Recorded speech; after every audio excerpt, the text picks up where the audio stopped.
All right, it's 7:01 p.m. I call this meeting of the Grafton Finance Committee to order. In the room we have Angelina, Victoria, Greg. Online we have Heather, Skip, and Nick.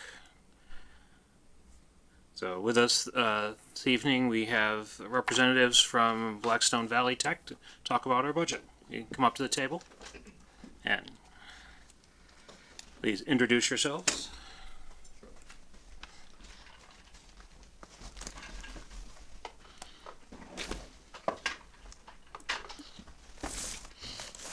Good evening. I'm Dr. Michael Fitzpatrick, and I serve as your vocational technical superintendent and have done so for 31 years.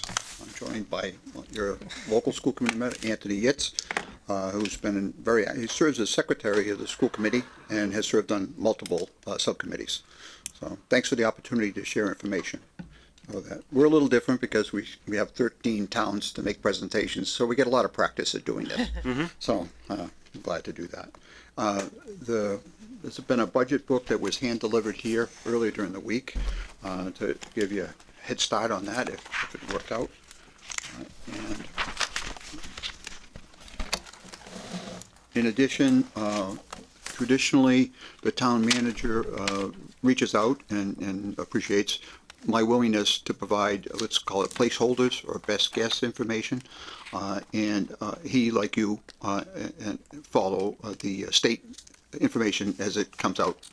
Usually that the state budget doesn't come out till the third week of January, so we're kind of held hostage until we see what the governor's plans are. Across the Commonwealth of Massachusetts, the governor made a significant change in a level of support for education funding, traditionally referred to as Chapter 70 as the basic fund, in that while the state revenues were somewhat higher under the previous governor, and there were greater distributions of Chapter 70. This time, the governor decided that there would be an increase in the absolute minimum contributions, which is the side of the equation that the communities pay, and not the portion that the states pay. And so that created a greater burden for each of the communities. And that happened with the exception of urban environments throughout the Blackstone Valley. So basically, it appears that most of the schools in this area received a mere $30 per student, which obviously might buy postage, but not much else.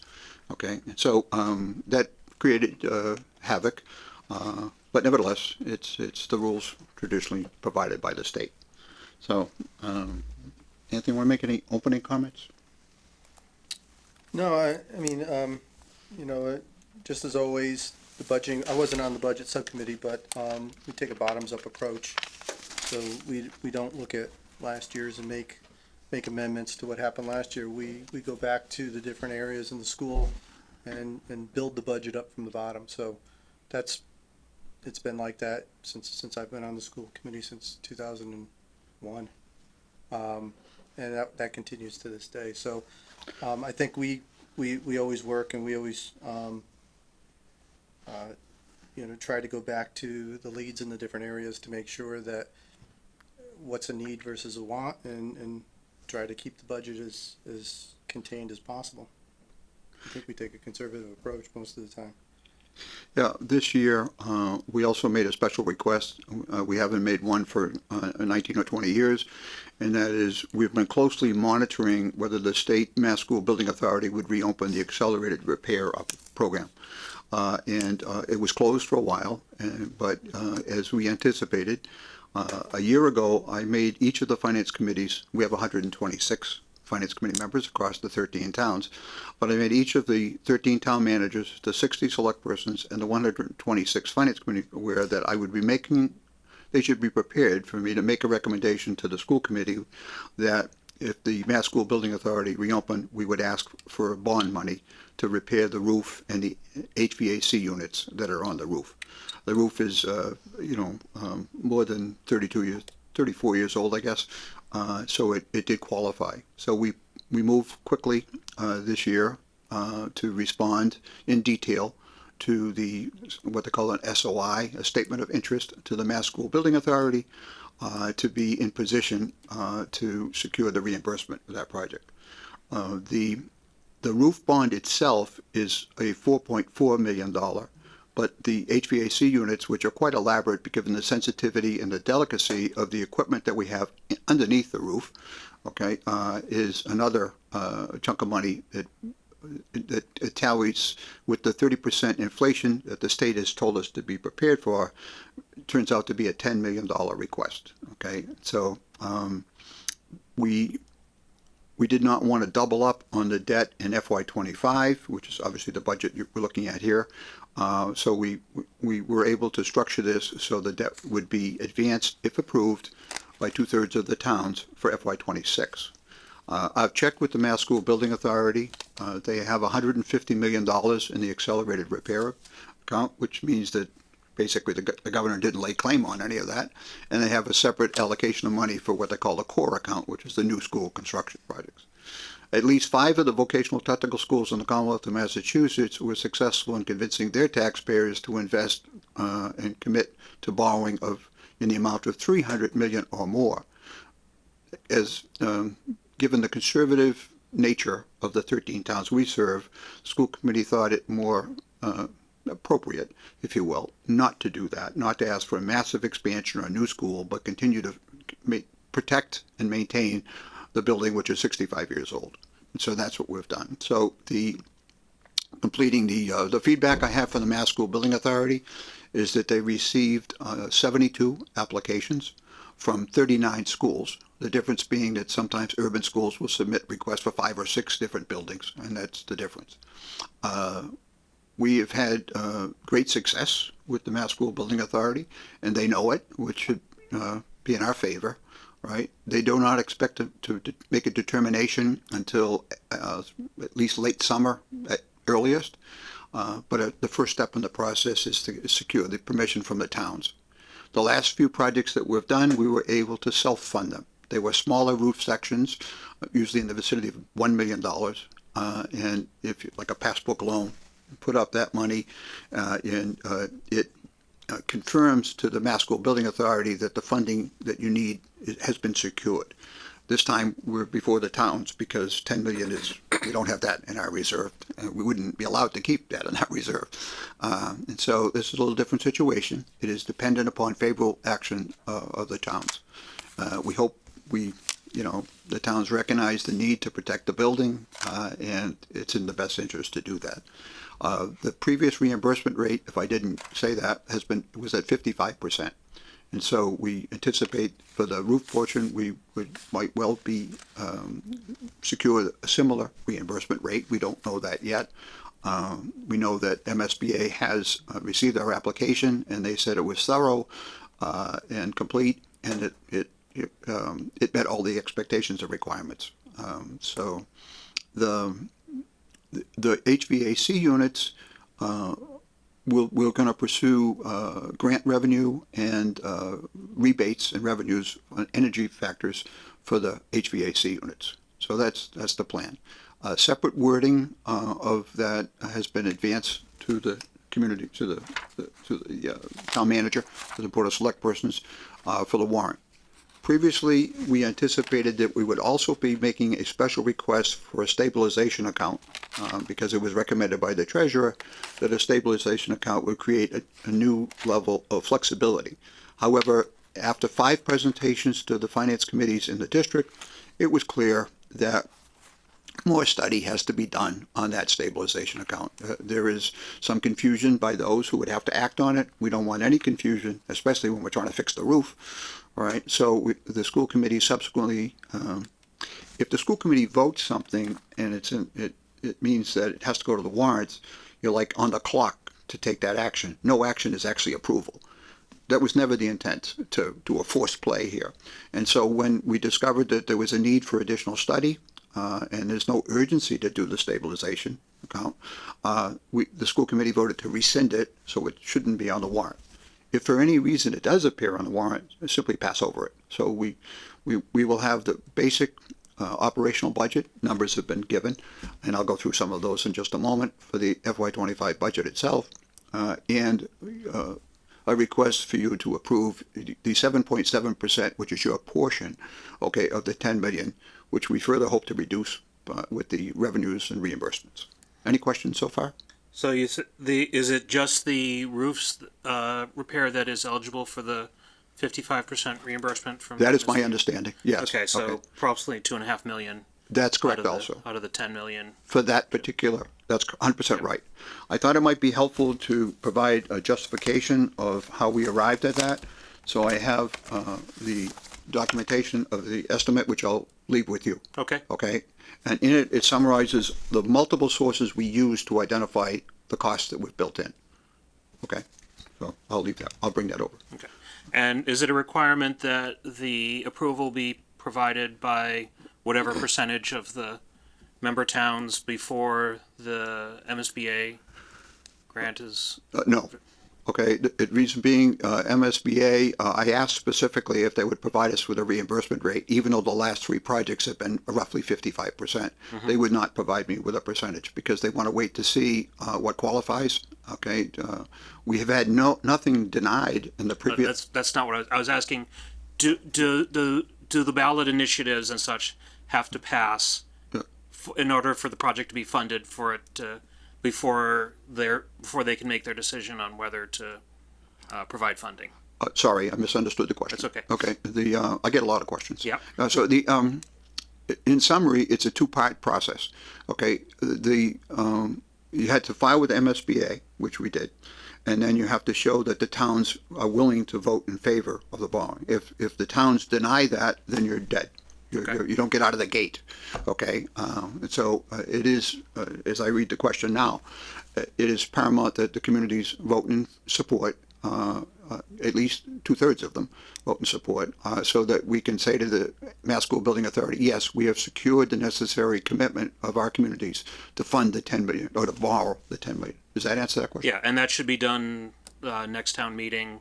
So it needs to be done sooner than later. That's correct. That's again to comply with a very tight, window and rules of the game, if you will, by the Mass School Building Authority. Okay. And I was doing some research for this. I was looking for information on what required for that. I was looking to see if I could find the charter, and I wasn't able to find it online. Do you have one that you could circulate to us? It's on the website. Okay. I looked for it, and I didn't. Maybe I just wasn't searching. Okay, we'll get it to you. Things. Absolutely. Is there a specific question about the charter? No, I was just wondering what the requirements were as far as passing the budget. I just wanted to do some research up front to see. It was the 2/3 number that you were talking about earlier. Yeah. Does that answer that? Yeah. Okay, fine. Yeah, the charter has been in place and has functioned, relative for 65 years.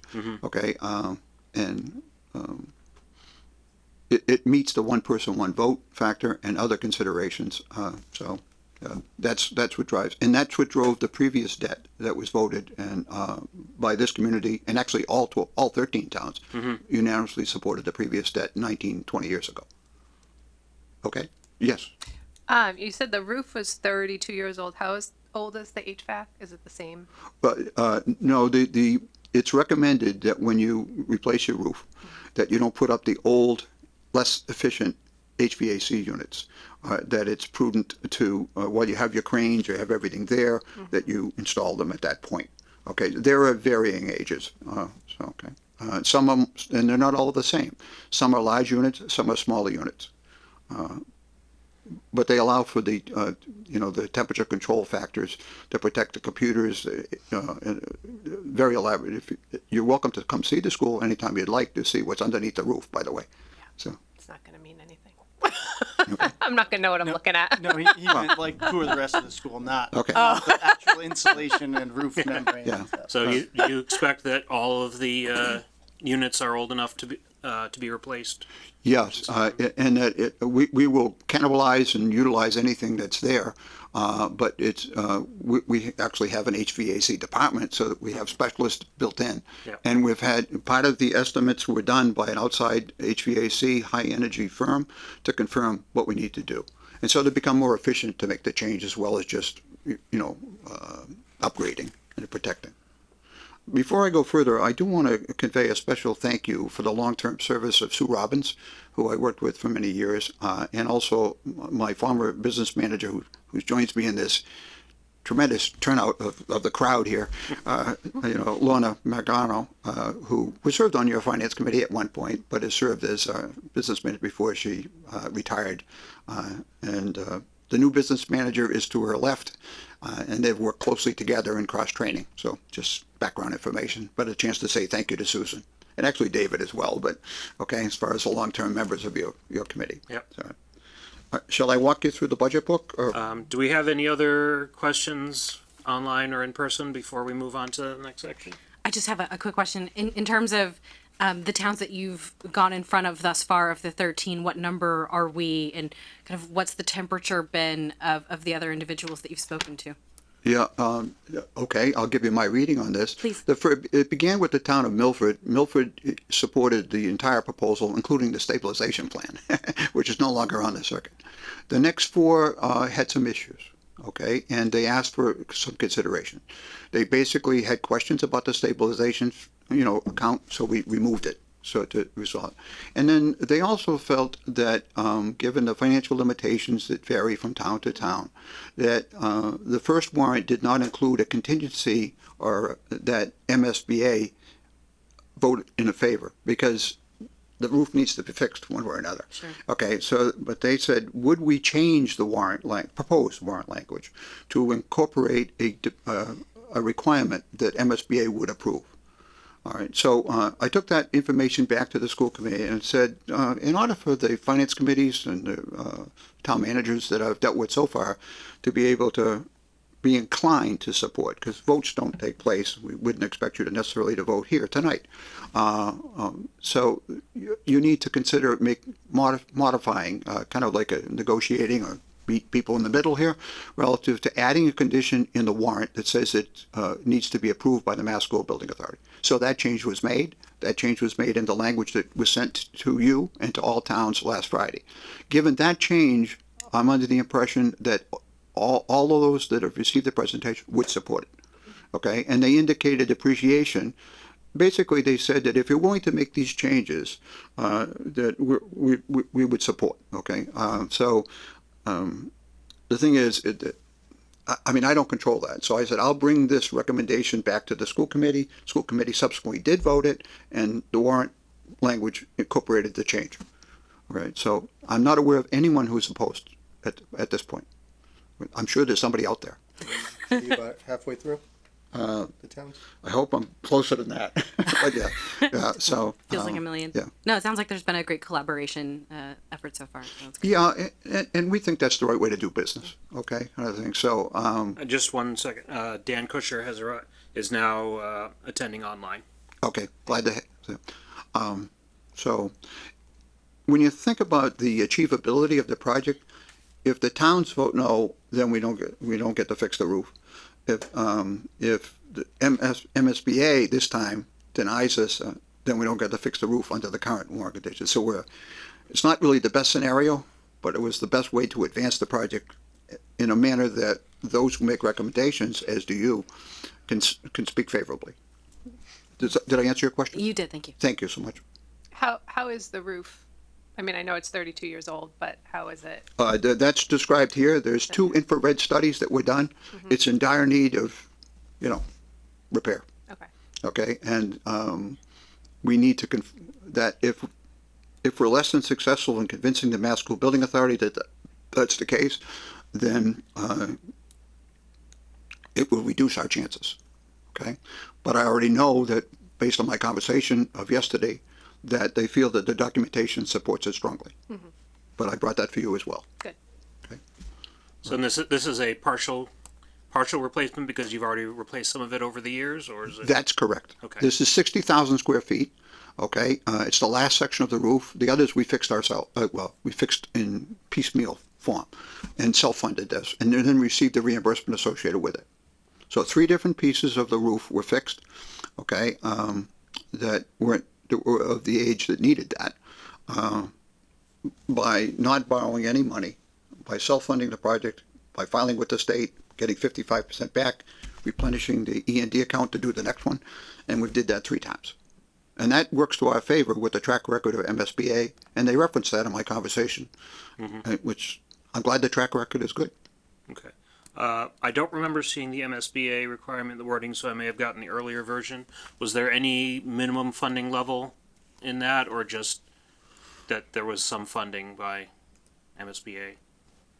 There was no, it was the initial draft warrant language said that we were going to apply, Yeah, but the conversation was, can you see the change? yeah. Yes. I don't have the wording in front of me. That's why I was asking if the updated wording had any kind of minimum funding level from MSBA on that.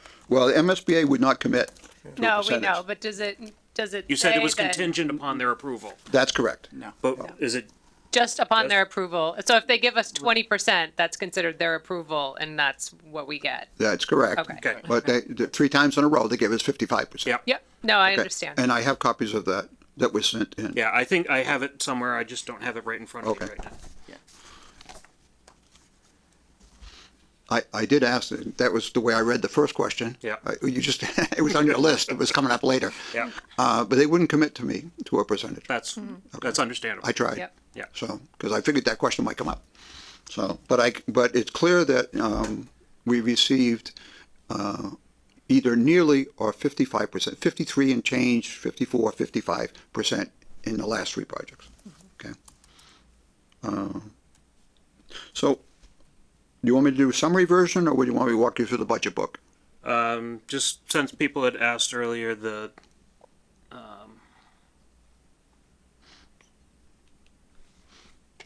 that's not the right number. Go on to the budget book. I'll figure out what I was trying to figure out. Oh, okay, all right. So the budget book, it first of all, has a cover that was done by our students. The students in multimedia frequently do the covers, and they use these things to compete. We give them assignments or opportunities, okay, to help us with different products that we produce, and they've done work in the town, they've done help with the library, they've done all kinds of things, which we're delighted to see. And of course, 104 of these students are Grafton students, right? And so that's as you turn the pages, the next is the budget subcommittee. That's a cross-section of school committee members and the school committee treasurer, who's an independent person, and representatives of the leadership team. Turning the page, you'll find my standard cover letter that identifies and attempts to provide you, or its reader, with the major changes or highlights of the new budget. It indicates that we were successful in negotiating a new 3-year contract with the Teachers Association. That's been a question in the past, and the specific base raises are listed here. That contract was negotiated timely by the school committee without legal representation, although that's not a jab at the attorneys. It simply meant that we didn't have the cost associated with that. Last year and throughout this year, there have been no grievances and no legal entanglements, which also is nice to have. I hope that continues. Just as a note, I'm on the negotiation subcommittee. I've been on it for 12 years, 15 years, Right. Yeah. so. We have a 5-year placement study we do. In other words, this is looking at students as they left us 5 years ago to discover whether or not we made a difference in their education. And 97% of the graduates who responded to that offered very favorable comments relative to how we impacted their career plans.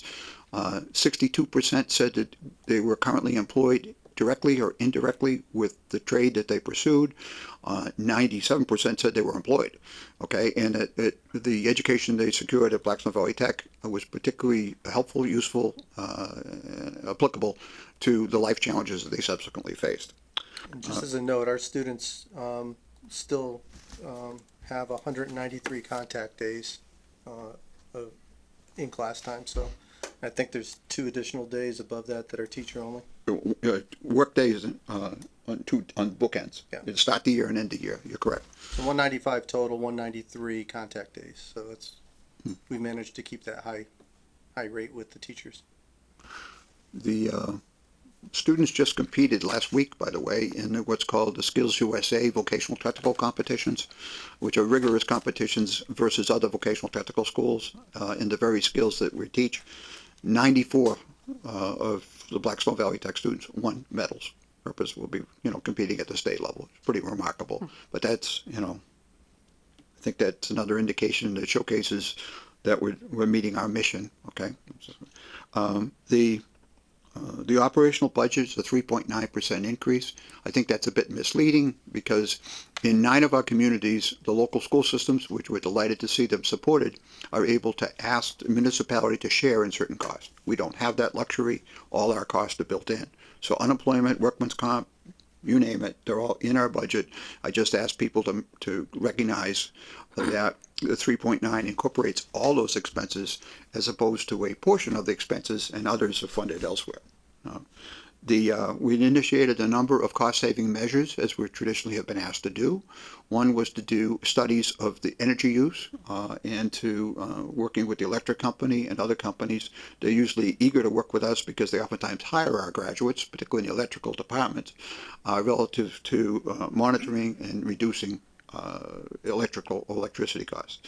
We have access to 2 solar farms, okay, each generating 11% reductions, roughly $22,000 in savings at this point. It was deemed to be more, I guess, appropriate or convenient to use the farms rather than using the square footage or the acreage that we have on our campus. We do have some solar cells on there. Yeah, we also have photovoltaics on the roof, not the section that will be fixed, thank God. And we were the first green renovation school in the state of Massachusetts back when we did the $36 million change 19 years ago. And our heating system is a combination system of either heating oil or natural gas, whichever is less costly is what we use. So since you mentioned the solar, have you considered adding solar to the section of the roof that's being repaired, assuming that the reason you're not doing there because it needed repair, or is it just, would it not work for that area? It wouldn't be as advantageous as the solar voltaics are positioned for sun factor in the front of the building. This is the back of the building, overseeing the culinary arts, welding, manufacturing areas. So, great question, but not as advantageous to do that. Okay, so any questions on the cover letter? That summarizes, and it references, as you pointed out, that we will be making applications to the Mass School Building Authority, which we now have. Okay, so the green sheet is the revenue sheet, and previously, as I mentioned, it had to adjust for the manner which the governor decided to fund the state budget. Obviously, there are different actions to be taken by the state, both the legislature, both branches, and then the joint branches will take action. However, there's little optimism that there will be a significant additional money that will be placed into the educational budget. And so it's just a point of reality. And so we're planning on no additional money on that source. As you look at the green sheet, the school aid is basically $30 a student. There are 1,260 students in the building, and 104 of whom are up to Grafton, students or residents. Regional transportation is one of the benefits that Grafton enjoys because of its partnership with the 12 other towns. That generates a significantly higher level of reimbursement for bus transportation to and from school. The new projection is roughly 80%. Which we think is a reasonable number. However, previously, with the state revenues being higher, we received a bit of a windfall in the regional transportation. And if you look at the last section of the top block there, you see other funding sources, and it says excess, Chapter 71, which is that regional transportation account. We do have a stabilization account for that, but it's limited and labeled transportation, so it can't be used for anything else. And so we are using and drawing upon that account because in the amount of $280,000 to backfill or to reduce assessments, which plays a part in the eventual Grafton number that I'll get to, which has been provided to the town manager. All right. So in addition, there is $100,000 that in here, if you look, staying in this top, of unfunded reserve balance, which for a regional school is equivalent to free cash for a community like yours, where the school committee agreed to draw or to utilize $100,000 of its excess and deficiency certified number from the Department of Revenue to further reduce assessments. Total budget is listed here. Total increase 3.9, incorporating all cost centers. Any questions on that? Hearing none, I'm moving on. The backside of the green sheet also attempts to be transparent as far as the Department of Revenue certified our excess and deficiency at 1.1 million. Actually, that's a very conservative number as far as the reserve. We're allowed to have roughly 1.5 million in that, but we don't have that much money in that account because we keep drawing it to make improvements, self-funded improvements. And so there's an explanation of, once again, how we hope to use excess and deficiency funds.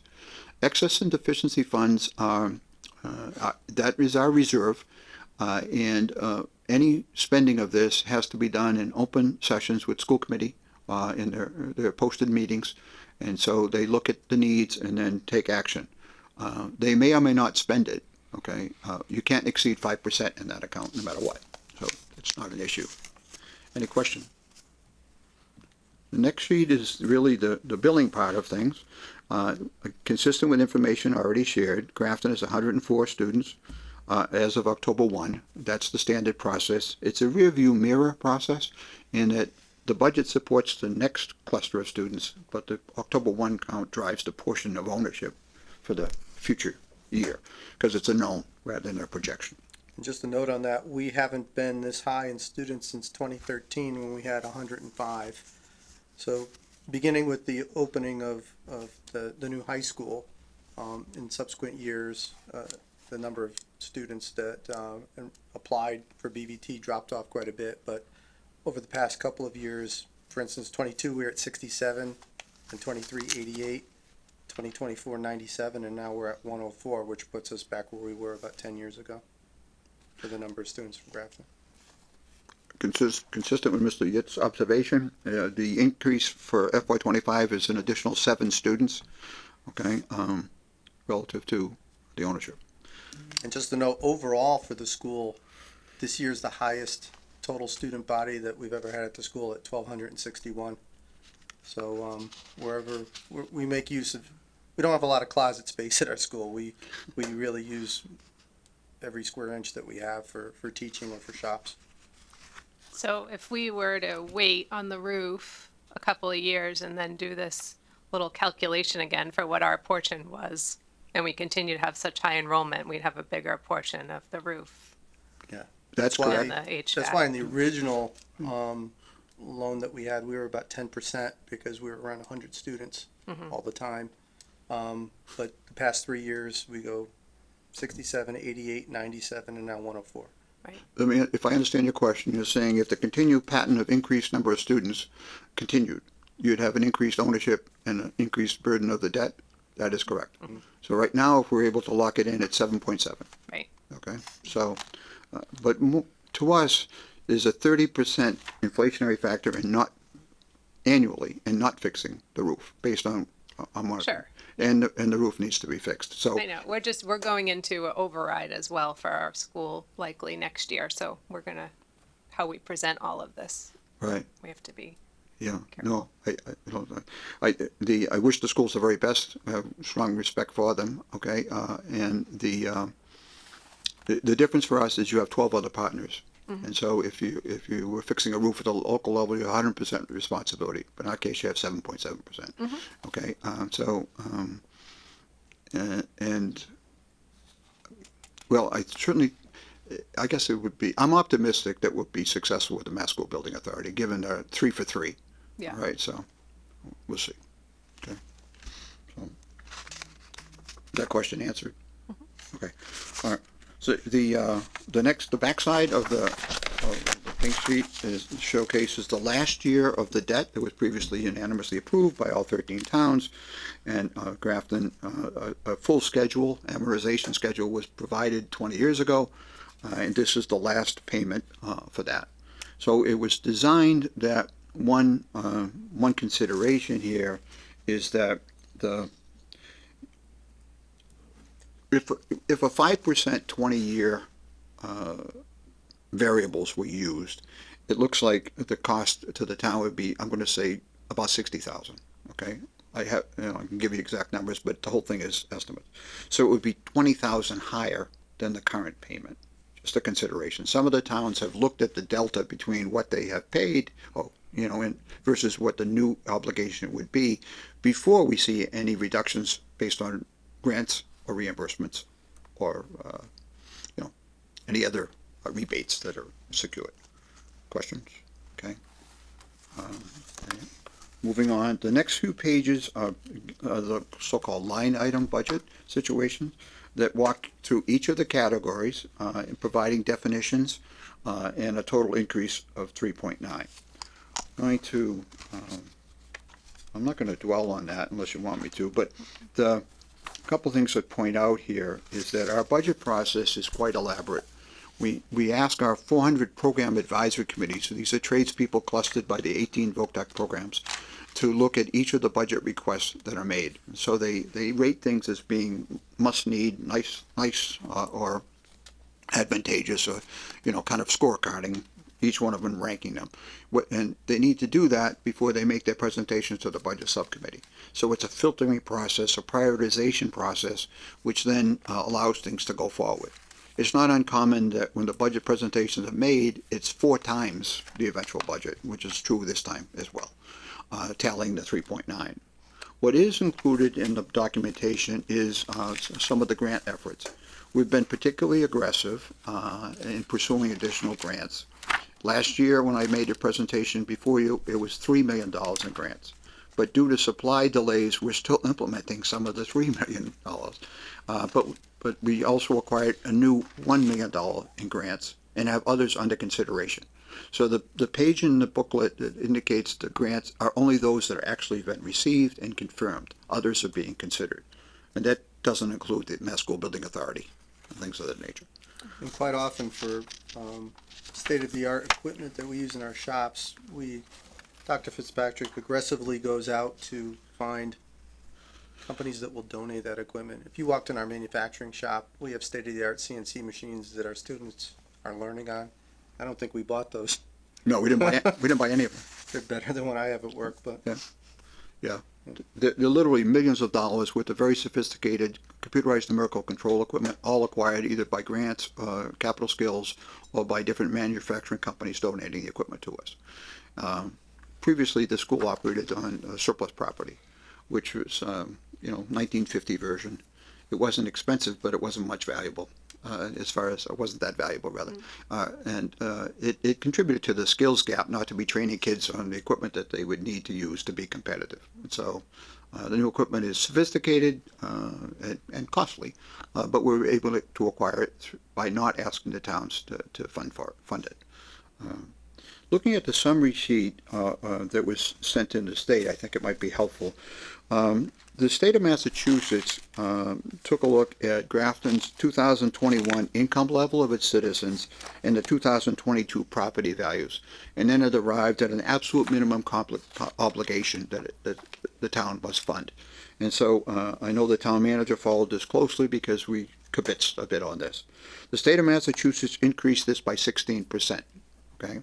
An increase of $187,771. But with the budget subcommittee and the grants and the reductions, we were able to mitigate that total increase, so that the new budget increase is not driven totally by that. It's actually $23,170 fewer dollars in the numbers that I've given you. So the numbers that were provided to the town manager and anyone who shared it with is that it's a request of $164,601 new dollars. So the new dollar delta or differential is 164,601. That didn't change. Hopefully that still locks in with what you saw, Evan. Yes. And so a few other things to point out. There are so just in general, the minimum contribution changes per town based how wealthy they are, or if they go the other way. So the better off Grafton gets in terms of its assessment, the more it affects us with a higher minimum contribution requirement by the state. Which is rather unfortunate because that number does nothing for our income. So that's Has nothing to do with income, right? no. It's- We get income based on property values, not income. So Exactly. we've, yeah, not our rule. yeah, I understand that. Yeah, we inherit that. Well, and more than that, we get our that increase in property value doesn't get us more property tax revenue. Only the new growth does. But the increase in property values gets us more, higher amount to pay in. So Yeah. that's also unfortunate. Yeah, no question. And if that was offset by significant new state revenue, that would be reasonable and let's say more fair. But that's not what's happening. So it's clear that the state has made a determination that the 351 cities and towns are expected to, carry more of the burden, and that's a very difficult decision obviously at the local level. We know that. That's one of the reasons why we do everything we can to minimize the assessment request and to complement it in multiple fashions. Okay. We have 150 students that are currently on cooperative education. That's like a Northeastern University. So every other week, 150 of our students of the 1,260 report to industry in their trade experiences, earning at least minimum wage. But I looked to see how the Grafton students were doing. And so I'll read the names if you allow me. Okay. I don't know that we need, don't know if we need names, but Okay, fine. Then I'll summarize. There are 20 students from Grafton that are currently ranging from construction technology, electrical, dental assisting, electronics, advanced manufacturing, and health occupations, multiple others, who are all reporting every other week to their trade and experiences, earning at least minimum wage. So there's 20 out of the 150. So 20 out of the 104. Okay, it's just a, I guess a positive. It's like an extra honor roll activity, right? And it gives the kids, these young people, a head start in pursuing the trades or pursuing opportunities within the trades. So that summarizes my budget presentations. Like I said, I have a copy of the warrant articles if you need it for further reference. So they went in. Did we meet the warrant? Okay. Oh yeah, we're good. They just haven't opened it. even, no, did we open it? They opened it last night. Okay. Okay. All So right. you were well ahead. I thought Grafton was early until I started talking to like Westboro, whose town meeting is this Saturday. Yeah. Oh, wow. So I was like, oof. Well, I guess I'll what stop happened? complaining about this. Back to your question, Victoria, in that while I heard 4 out of the first 5 finance committee presentations that they wanted us to tweak and make some changes, which had impact to the warrant language. I said it has to go through the school committee. So that happens, and it was just last Thursday that the school committee had its most recent meeting, and so 5:30 Friday morning, I started making the changes, okay, to get it to the towns that were closing their warrants, and there were some. And so, we try hard not to have havoc or disruption at the local level, but we work with 13 different environments. So, so as far as I know, we were able to provide all 13 towns with the warrant language in a time sufficient to put it in their warrant. Okay, so it will appear before the annual town meetings. Okay. Are there other questions? Any questions from online? So I think my biggest concern is really about how little control we have over how much money we have to go to BVT each year. We're coming up to the end of an override. 4 years ago, when the override started, we had 60 students and our assessment was $800,000, and now we have 104 students, and without the debt, it's 1.675 million. So basically, it's doubled in the last 4 years, and it's very hard for us to do any kind of long-term planning or anything because we have no control over how many students or the state increases or the year required increases. Do you have any recommendations for us? What do other towns do about essentially costs that they have no control over, and how we can work with that with long-term budget planning? Well, first of all, we're eager to have conversations with the 13 towns. The different situations vary, okay? And some have commercial-based revenue that other towns do not. Yeah. we are eager to have recommendations of additional ways to reduce the budget. All right. On the other hand, we've received statewide recognition for the way in which we do ask. This time it's 3.9. In most cases, the local school system, if you incorporate all the additional costs that are covered by the municipality, do not usually operate on the same level that we do, the 3.9s. Generally speaking, the requests have been around 3%. Generally, that's considered to be, conservative, if you will. We have no control on what the state does. If the state gave us the same amount of revenue last year, then our assessment would have been less. So we inherit certain factors. We provide a quality education with a daily attendance rate is almost perfect. The dropout rate is 0. The completion rate is 100%. So what we continue to do is see if we give you the most we can for the money that you give us. As far as it was not too long ago, Mr. Yitz and I made a presentation to the Board of Select persons here, who voiced concern that they wanted more Grafton students to be admitted. Okay, I said and then that's what happened. And so, do you have to pay for them? Yeah. I mean, that wouldn't be a surprise to most. But so we responded to the request we heard, if you recall that presentation, to the Board of Selectmen at the time, that we would do our best, not that we control the admissions process, but it turns out that that is exactly what they wanted and asked us. So we did what we were asked by Grafton. More kids are coming, and there's a financial responsibility that goes with it. So Okay. is there any amount of control over admissions by town, or is all of that, the admissions blind to where they're coming from? The admission has been blind to where they're coming from. Okay. In other words, you don't turn someone away because they come from Grafton. Yep. That's the other way to look at it. So that Right. I and believe grades are they're 20 or 25%. well, we changed the admissions criteria. Yep. Okay. That's right. It's far less now. So Okay. most of the criteria on the application actually comes from the sending town. It's information about the student in terms of attendance, the guidance counselor's recommendation, other things that come directly from Sender. our middle school. The other big portion of it is an interview, and there's a rubric for that, and that's a blind interview where the student is asked several questions about why they want to come to BVT and how would they use that education. All that's blind. And I guess the emphasis is I would say probably it's only the grade part that we actually rank students against that's out of our control. All the rest of it is the student in the interview, as well as 2 out of the 4 parts come from the sending community based on information from the guidance counselor.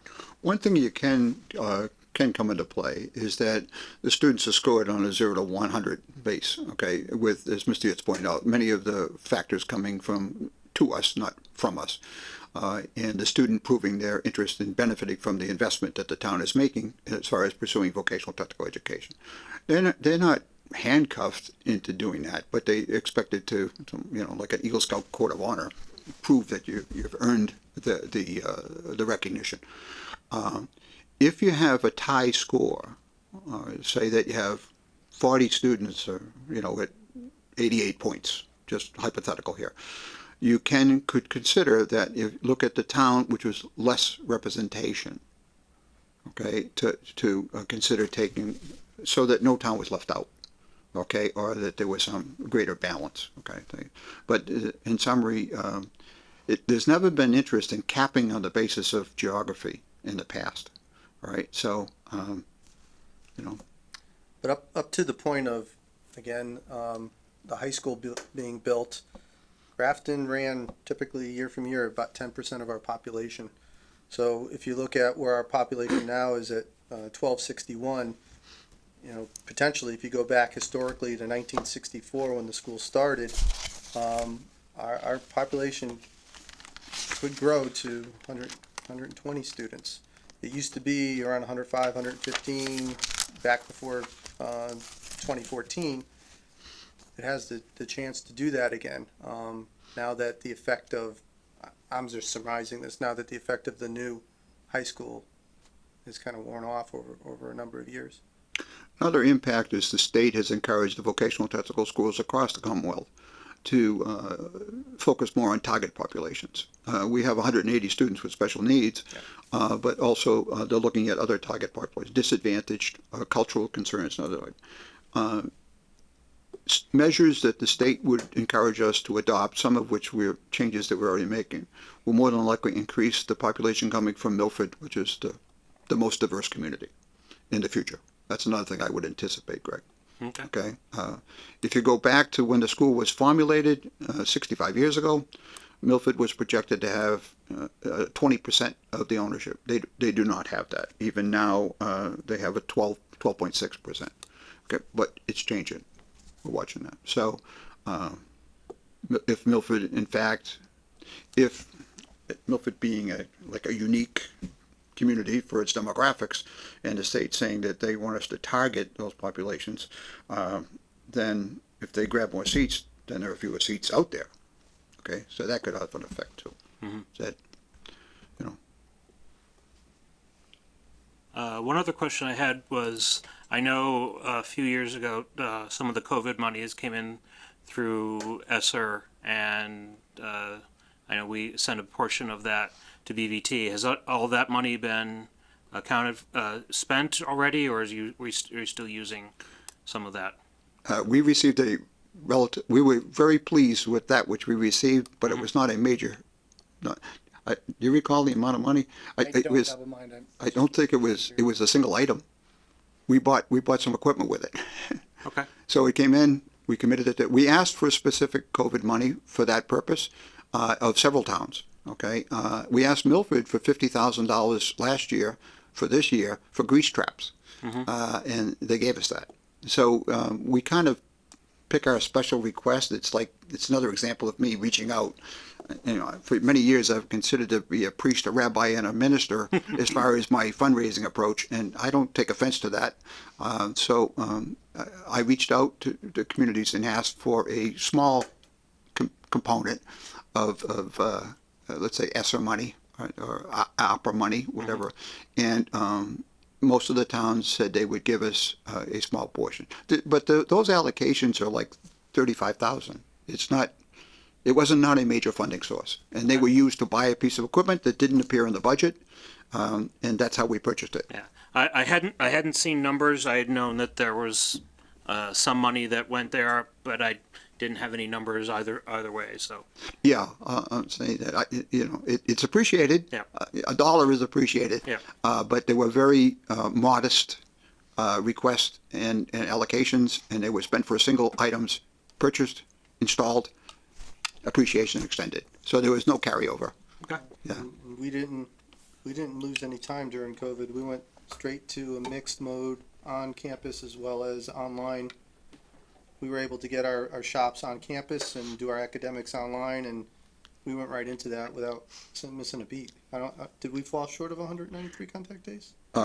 We had a few days, okay, but the state applauded us for moving back into school faster than most. Yeah. And obviously everybody knows now that it was not the best plan to remove kids from schools. We didn't want to do that. But on the other hand, Nobody did, so. on the other hand, we only have our population is high school Just only. high school, yeah. That's a consideration too. And so you can bring high school kids back quicker. They can drive to school. But I mean, my only point is our operating expense really didn't change much, if anything, that year because we didn't shut down. The school was open at least for the shops, and then we went to a mixed mode halfway through the year. The budget has been passed unanimously in almost all of my 31 years, or 30 presentations so far. This is the 31st time at bat, I guess you could say. But it hasn't been a forced play. In other words, just in the same manner that we talked about, we made significant changes from the plan that we initially unveiled for FY25. We heard from 5 initial, and in one case, fully endorsing what we were planning, but the others said, no, would you make some modifications? And so with the sensitivity you're talking about and the give and take, we made those changes. Yeah. Okay, and that's what a good partner should do. That's what a reasonable negotiation should do. sensitive to the finances of, and using every dollar. And I invite people, I mean, I give tours all the time. Anybody wants to see the school, I'll gladly show it to them. Okay, you can see, and, Evan's done that, but I'm just saying that, so, and others have They'll done feed you too. it. You'll see exactly where your dollars are going. Yeah. Does anyone else have any further questions? Anybody online or in the room? Okay, thank you very much. That's okay, thank you, all right. Thanks, Thank you very Thank much. you.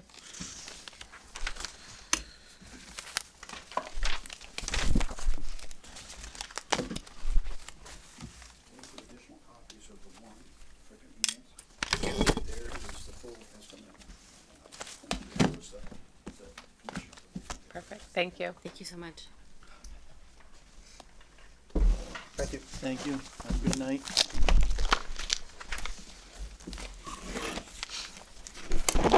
Any more budget books, or you all set? No, I think we have enough Okay, to all right, go fine. around, and Okay. I appreciate it. I'll reach Good. out if we do. Thank you. Keep me posted. I will. Thank you. Yep. See you on the road. Yes. Dr. Fitzpatrick and I start at the same location, so often see him on the highway here and there.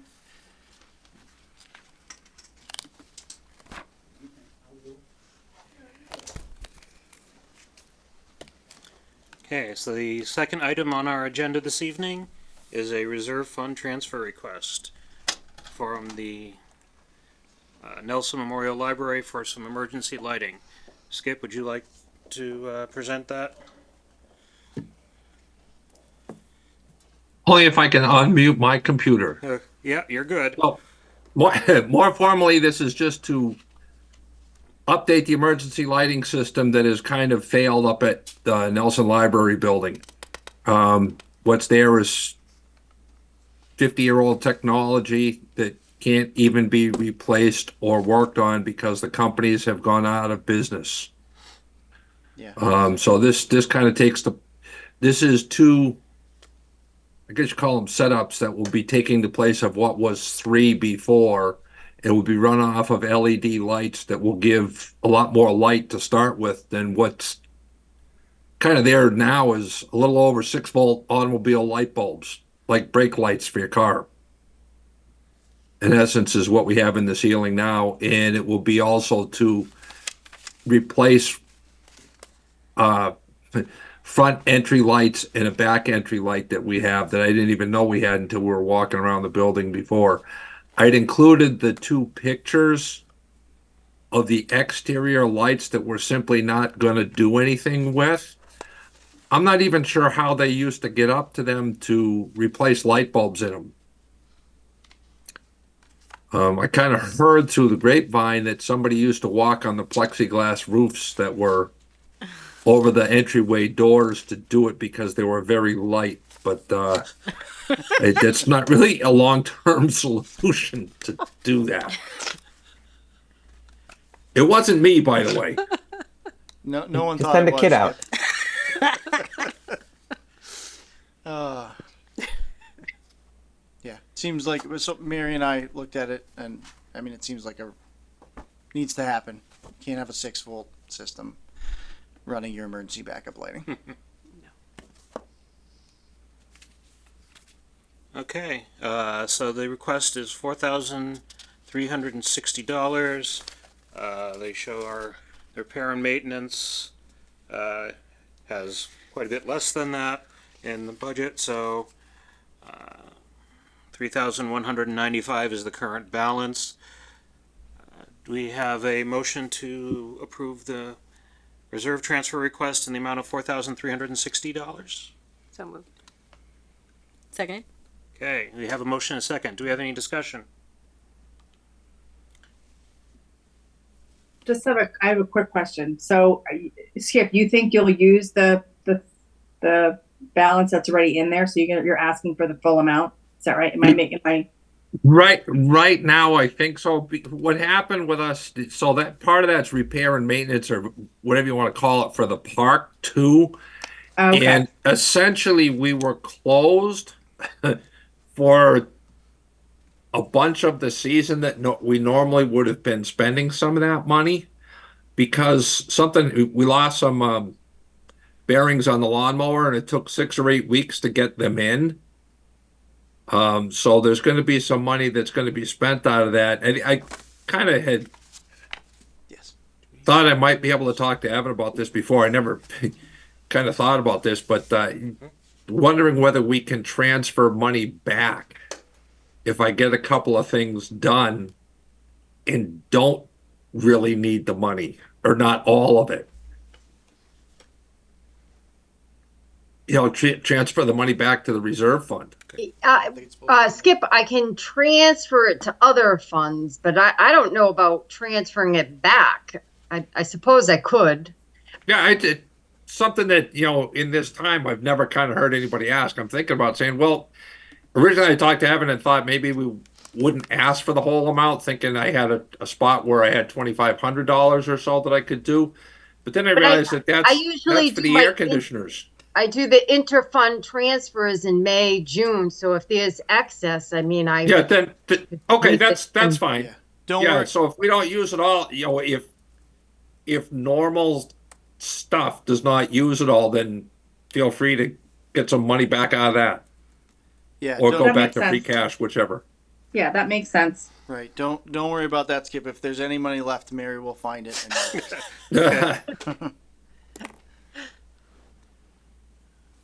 All right, any further discussion? Seeing none, we'll go to a vote. Heather? I Skip? I'll just kind of abstain, I guess. I don't Okay. know. Nick? Aye. Dan? Aye. Angelina? Aye. Victoria? Aye. And Greg votes aye. Declare the motion carried 601. All right. Thank you. Sign that.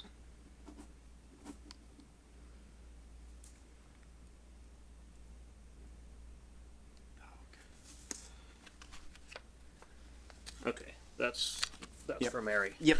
I think she was thinking Mary might be here. Okay. Other thing on the agenda for this evening is upcoming finance committee meetings.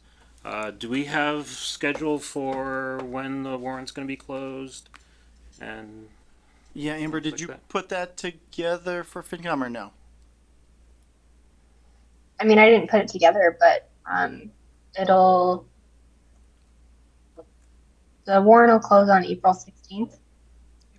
on April what? 16th. 16th. Okay. It'll close on the 16th. School vacation is also that week. So I would recommend the 24th and 25th, that Wednesday and Thursday the following week.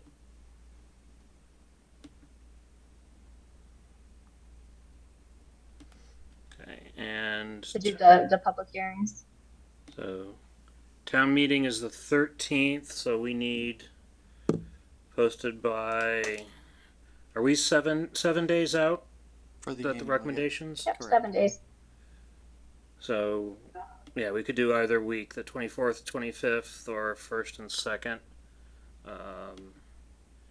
I might be out of town that first week, but we can, The first week of April, I mean, of The- May, or the 24th and 25th? yeah, it would either be the 24th, 25th, or the 1st and 2nd. Right, well, you said you might be out of town. Yeah, for I the first. might be out of town 24th, 25th, but Okay. The first and I'm second's out better of for me. I'm out of town the May dates. Yeah, the first and second's better for me. I'm also out of town the first and second. Oh, okay, so we have two of us out on each week. So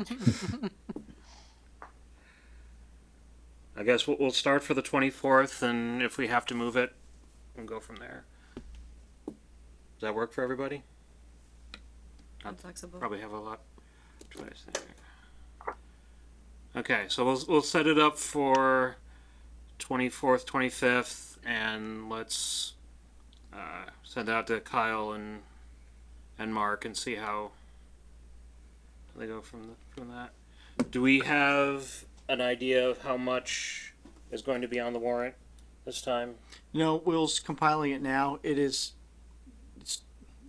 I know it's subjective, but it's not looking to be like a large warrant. We don't have a ton of zoning. We don't have a lot of bylaws coming before us, so it should be. Don't have 41 from the bylaws. Yeah, I guess it's relative when you think about the last one, but Yep. but no, it should be. It's shaping up to be pretty straightforward. Okay.